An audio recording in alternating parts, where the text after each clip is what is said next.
She was auctioned off while still bleeding from birth, a girl no older than 19, her face pale with exhaustion and her trembling hands pressed to the rough cloth tied around her waist to stop the blood. The men at the small town square in the dusty frontier had gathered like vultures, their voices loud, crude, and cruel, some laughing at the sight of a young woman brought forward only hours after bringing life into the world. The baby she had delivered had been taken from her arms before she even saw its face, and the mother who had forced her into this horror claimed the child had no chance and the girl was worth more sold than kept.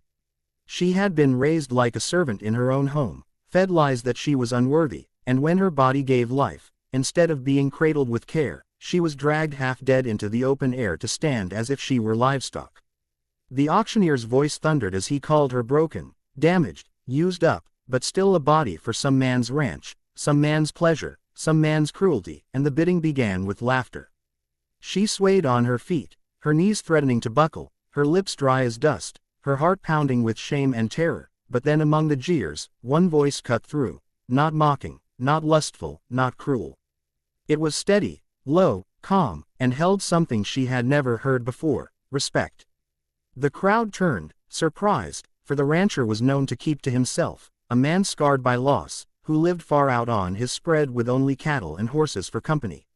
He had buried a wife and a son years ago and since then, no one saw him in town except for supplies, but today he was here, and today he bid.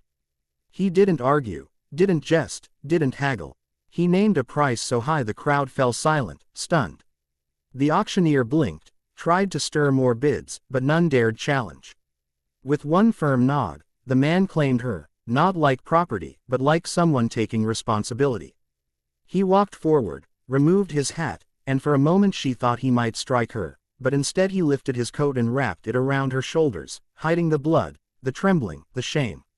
Then, without another word, he lifted her in his arms as though she weighed no more than a child and carried her through the stunned crowd, his boots steady, his jaw set against their whispers.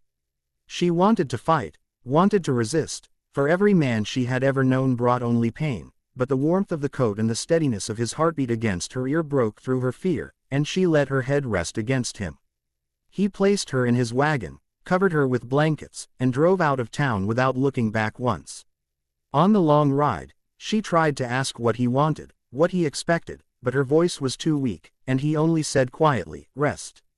You're safe now." She didn't believe him, not yet, but exhaustion pulled her under. When she woke, the sun was setting over endless golden fields, and the wagon stopped before a modest ranch house. He carried her inside, past the scent of wood smoke and clean air, and laid her in a bed that smelled of lavender soap. She heard pots clattering in the kitchen, water heating, and soon he returned with bandages, warm broth, and a gentle but firm command for her to eat. She wanted to refuse, to suspect poison, but hunger gnawed too deep, and she obeyed, tasting kindness for the first time in her life. Days turned into weeks. He never touched her without permission, never raised his voice, never demanded anything but rest and healing. He built a small cradle by hand, though she insisted her baby was gone, lost, stolen. He said simply, "Then we'll be ready, if ever life gives you another chance." His quiet presence, his patience, wore down the walls of fear she had lived behind. He spoke little, but when he did, his words carried weight, not of command but of care. She learned he rose before dawn, worked until dark, yet always checked on her before and after, making sure she had food, water, comfort. Slowly, she began to walk again, to tend the small garden behind the house, to feel the sun on her face without dread. Slowly, her laughter, long buried, escaped in small bursts when he told dry jokes or when a calf stumbled clumsily after its mother. The townsfolk gossiped, saying he had bought a broken girl to warm his bed, but the truth was he never once treated her as anything less than whole.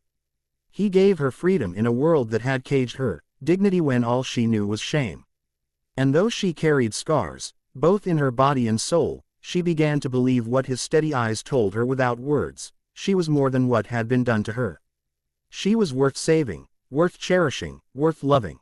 In time, the nightmares faded, replaced by mornings filled with the scent of coffee and the sound of roosters crowing. In time, she asked him his name not as rescuer, but as man, and he smiled for the first time in years, answering, "Daniel." She whispered hers in return, Clara, and in that simple exchange, a bond was sealed. What began as a purchase at an auction of cruelty became the beginning of something neither had expected. Not ownership, but partnership, not despair, but hope.